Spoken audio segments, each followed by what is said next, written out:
Waqt la oħra mis-sensiela gvern li jisma' l-Ministru għall-Ġustizzja, Kultura u Gvern Lokali Owen Bonnici qal li l-ġimgħa twaqfet l-Aġenzija għall-Għajnuna Legali fejn l-avukat tal-istess għajnuna ma jibqax jiġi appuntat mill-Avukat Ġenerali iżda minn din l-Aġenzija. Dawn is-servizzi se joffru wkoll pariri b'xejn għal min m'għandux mezzi.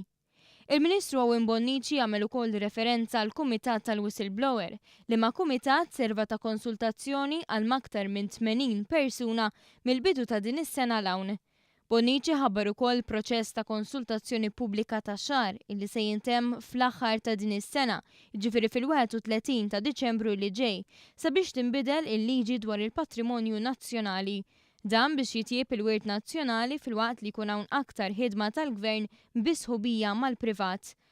Fl-okkażjoni li din is-sena pajjiżna se jiċċelebra l-20 sena mit-twaqqif tal-Kunsilli Lokali, is-Segretarju Parlamentari għall-Gvern Lokali Stefan Buontempo ħabbar li fil-bidu tas-sena d-dieħla se titħabbar deċiżjoni fuq proposta ta' riforma tal-Gwardjani Lokali.